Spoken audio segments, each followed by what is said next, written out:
إن الحمد لله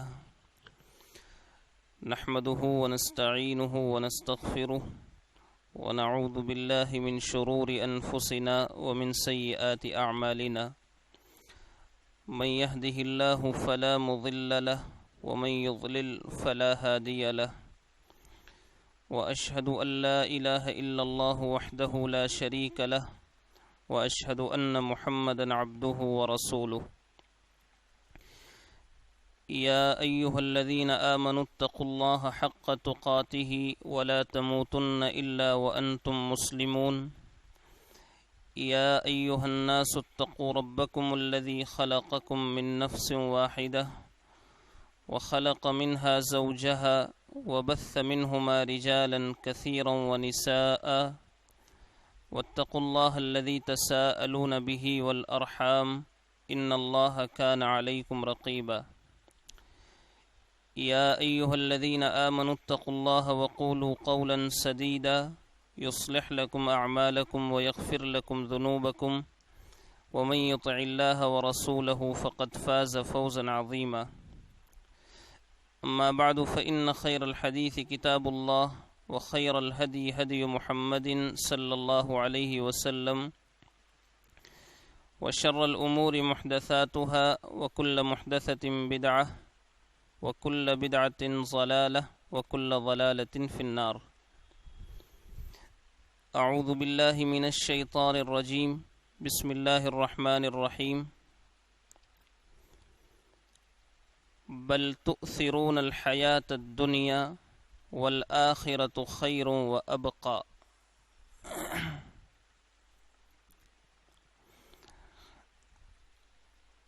اللہ تبارک و تعالی نے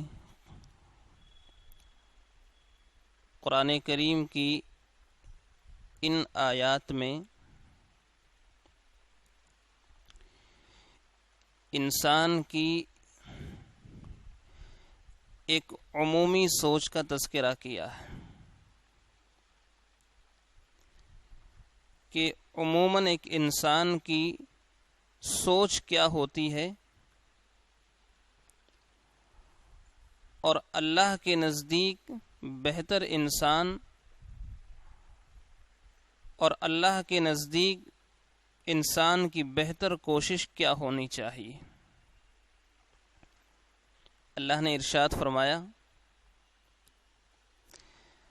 بل تؤثرون الحیات الدنیا، تمہارا حال یہ ہے کہ تم دنیاوی زندگی کو ترجیح دیتے ہو، لیکن حقیقت یہ ہے والآخرۃ خیر وابقی، آخرت بہتر ہے اور باقی رہنے والی دنیا وہی ہے۔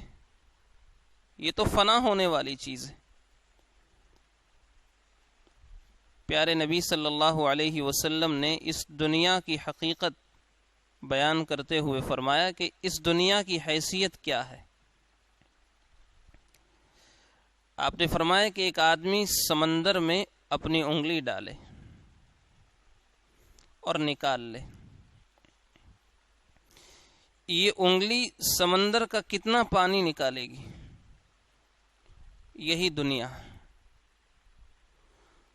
اور اس کے مقابلے میں جو سمندر ہے وہ آخرت ہے۔ یعنی آخرت کے مقابلے میں دنیا کچھ نہیں۔ اسی لیے اللہ نے فرمایا کہ یہ جو دنیا کا سامان اکٹھا کر رہے ہو یہ تو بہت تھوڑی چیز ہے، آخرت کے مقابلے میں کچھ نہیں ہے یہ۔ تو اس آخرت کی اتنی عظیم اہمیت ہے، اور جہاں انسان کی ہمیشگی ہے تو بھلا یہ فکر ہر انسان کو ہونی چاہیے کہ یہ آخرت کس کے لیے ہے، اللہ نے یہ آخرت بنائی کس کے لیے ہے۔ قرآن کریم کے بہت سارے مقامات پر اللہ تبارک و تعالی نے ان لوگوں کا ذکر کیا ہے جنہیں آخرت میں نعمتیں ملیں گی۔ یہ کون ہیں؟ اللہ نے فرمایا کہ فما اوتیتم من شیء فمتاع الحیات الدنیا، جو کچھ تمہیں دیا گیا ہے اس دنیا کے اندر یہ تو عارضی اور وقتی ہے. یہ ایک وقت کے بعد انسان سے چھین لیا جاتا ہے. جوانی ہے، آج ہے کل نہیں رہے گی. دنیا آج ہے کل ختم ہو جائے گی. یہ عارضی ہے، وقتی ہے. لیکن وما عند اللہ خیر و ابقا، اللہ کے پاس جو ہے وہ بہتر بھی ہے اور باقی رہنے والا. لیکن یہ بہتر اور باقی رہنے والی چیز کس کے لیے ہوگی؟ پہلی صفت اللہ نے بیان فرمائی للذین آمنوا. یہ آخرت کی بہترین نعمتیں، باقی رہنے والی نعمتیں ایمان والوں کے لیے اللہ نے رکھی ہیں. وعلی ربہم یتوکلون، اور ان کے لیے جو اپنے رب پر بھروسہ کرتے ہیں. دیکھیے دنیا کے جتنے سہارے جن پر ہم اعتماد اور بھروسہ کرتے ہیں یہ سہارے بڑے کمزور ہیں. لیکن اللہ کا سہارا اتنا مضبوط ہے جو کبھی چھوٹ نہیں سکتا. اس پر اعتماد کرنے والا انسان، اس پر بھروسہ رکھنے والا انسان کبھی نقصان میں نہیں رہتا، چاہے تنگی کے کتنے ہی حالات ہوں. اسی لیے فرمایا کہ یہ آخرت اللہ نے ان کے لیے بنائی ہے جو اللہ پر بھروسہ کرتے ہیں. اب یہ جتنی صفات اللہ نے بیان فرمائی ہیں ان صفات کو ہم اپنے اندر دیکھتے جائیں، اس لیے کہ ہم اصل میں آخرت کے لیے پیدا کیے گئے. حضرت علی رضی اللہ تعالیٰ عنہ کا ایک قول صحیح بخاری کے اندر مذکور ہے. کہنے لگے کہ اے لوگو، یہ دنیا پیٹھ پھیرنے والی ہے اور آخرت متوجہ ہونے والی ہے، لہذا تم آخرت کے بنو، دنیا کے مت بنو. دنیا دار مت بنو، آخرت والے بنو. تو پہلی صفت اللہ نے بیان فرمائی للذین آمنوا. یہ آخرت اللہ نے جو بہتر ہے، باقی رہنے والی، یہ ایمان والوں کے لیے اللہ نے بنائی اور اپنے رب پر بھروسہ کرنے والوں کے لیے. اور کون ہیں؟ والذین یجتنبون کبائر الاثم، جو بڑے بڑے گناہوں سے بچتے ہیں. یہ جتنے کبیرہ گناہ ہیں، کبیرہ گناہ کسے کہتے ہیں؟ جس گناہ پر یا تو سزا ہو، جیسے چور ہے اس کا ہاتھ کاٹا جائے گا، زانی ہے اسے رجم کر دیا جائے، یا آخرت کے عذاب کی دھمکی دی گئی ہو. یہ سارے بڑے گناہ ہیں. گرچہ ہمارے اندر چوری، زنا، ڈکیتی اس طرح کے بڑے گناہ نہیں ہیں، لیکن بڑے گناہوں کی اور بھی بہت ساری قسمیں ہیں جو آج ہمارے اندر پائی جا رہی ہیں. مثلا غیبت ہے، چغلی ہے، رشتہ داریوں کو توڑنا ہے. آپ نے فرمایا کہ جو چغلی کرنے والا انسان ہے وہ جنت میں داخل نہیں ہوگا. یہ کبیرہ گناہ ہے جو آج ہمارے اندر موجود ہے. آپ نے فرمایا کہ لا يدخل الجنت قاطع، ریلیشن ختم کرنے والا، توڑنے والا، وہ جنت میں نہیں جائے گا. تو جن کے لیے اللہ نے آخرت بنائی ہے ان کی صفت یہ ہے کہ والذین یجتنبون کبائر الاثم، یہ بڑے گناہ سے بچتے ہیں. آخرت انہی کے لیے اللہ نے بنائی. اور وَإِذَا مَا غَضِبُوا هُمْ يَغْفِرُونَ، جب غصہ ہوتے ہیں تو معاف کر دیتے ہیں. اور کس کے لیے؟ وَالَّذِينَ اسْتَجَابُوا لِرَبِّهِمْ، یہ جو آخرت جو اللہ کے نزدیک بہتر ہے اور باقی رہنے والی ہے، یہ ان لوگوں کے لیے ہے جو اپنے رب کا حکم مانتے ہیں.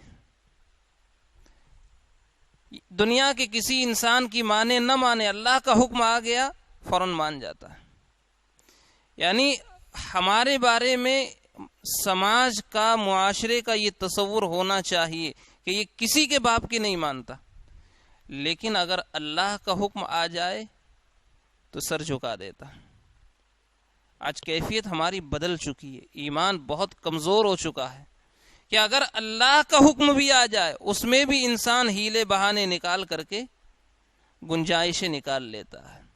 اللہ نے فرمایا کہ نہیں، جو آخرت کے راہی ہیں، جن کے لیے اللہ نے آخرت میں جنت نعمتیں تیار کر رکھی ہیں، ان کی صفت یہ ہے والذین استجابوا لربہم، وہ اپنے رب کا حکم مانتے ہیں، وَأَقَامُوا الصَّلَاةَ، نماز قائم کرتے ہیں،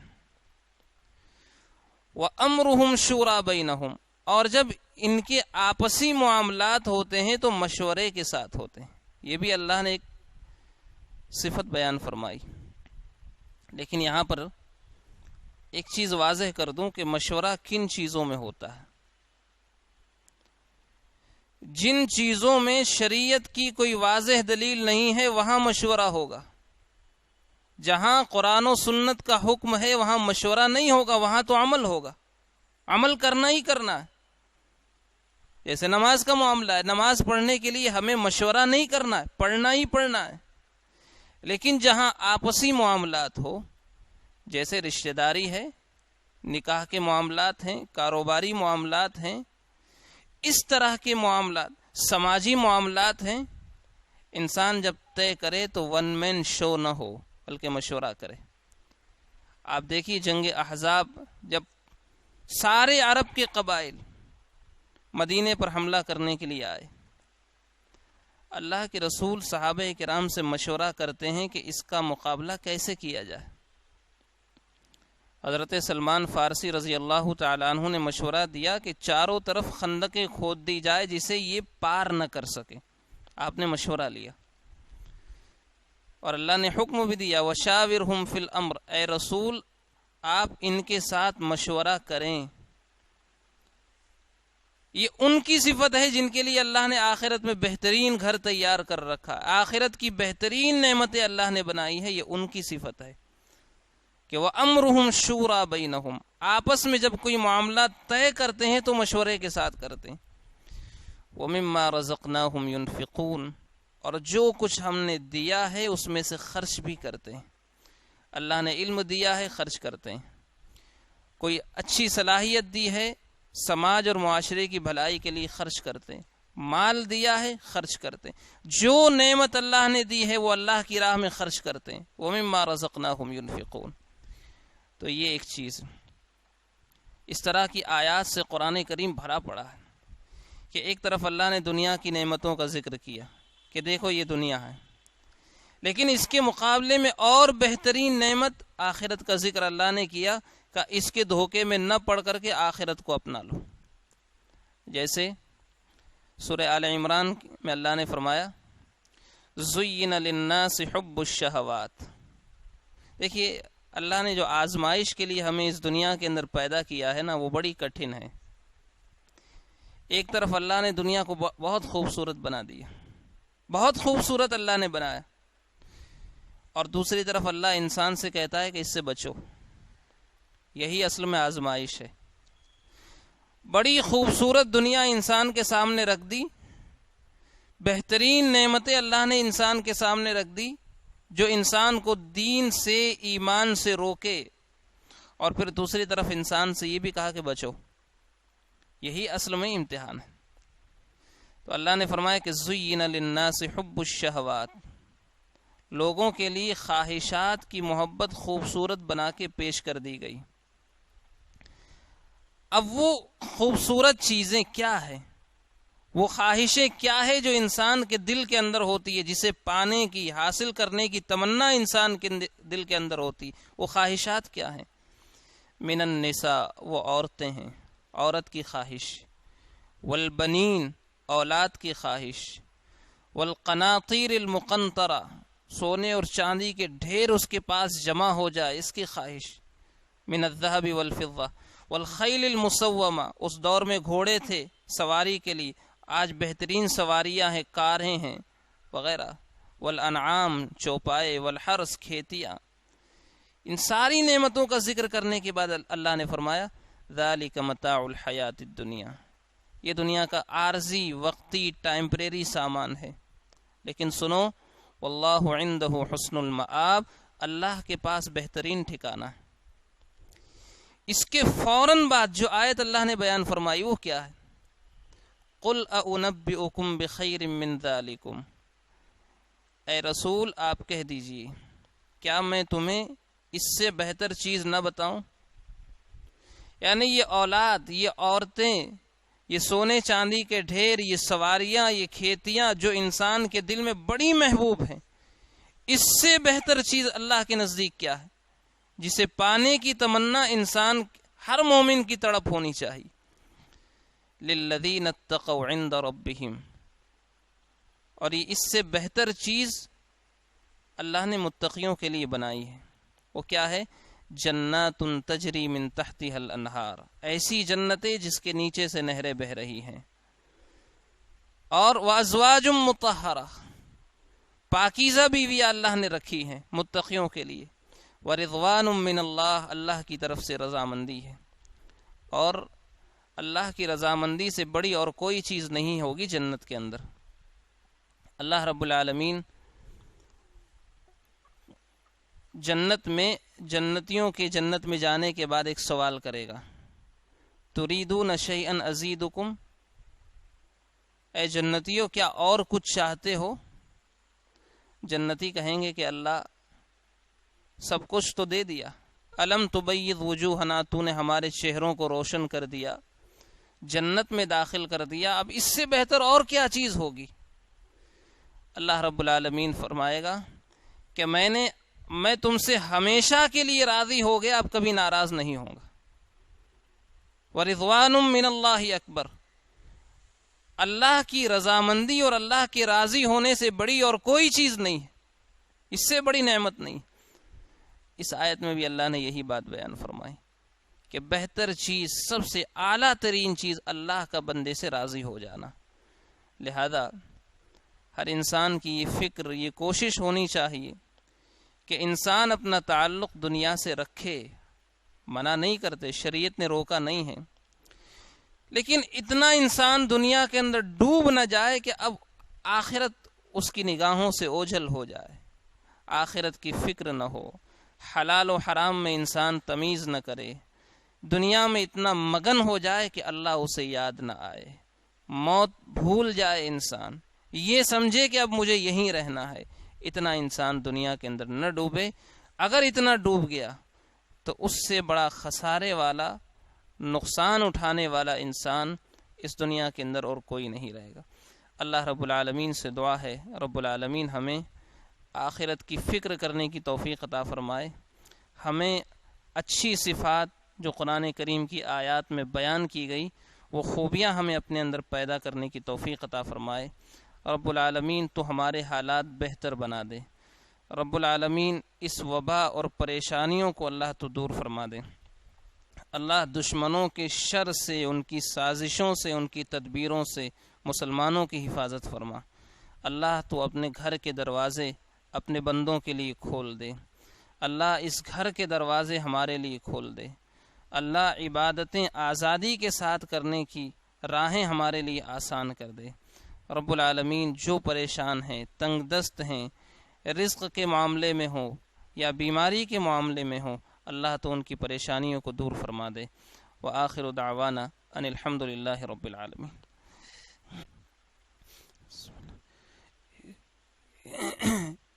ان الحمد للہ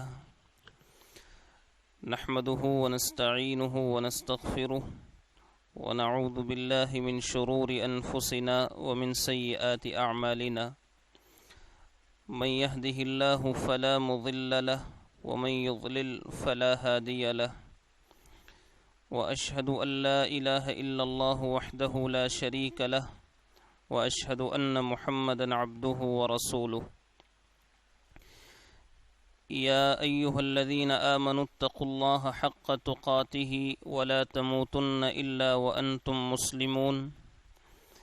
يا أيها الناس اتقوا ربكم الذي خلقكم من نفس واحدة وخلق منها زوجها وبث منهما رجالا كثيرا ونساء واتقوا الله الذي تساءلون به والأرحام إن الله كان عليكم رقيبا يا أيها الذين آمنوا اتقوا الله وقولوا قولا سديدا يصلح لكم أعمالكم ويغفر لكم ذنوبكم ومن يطع الله ورسوله فقد فاز فوزا عظيما أما بعد فإن خير الحديث كتاب الله وخير الهدي هدي محمد صلى الله عليه وسلم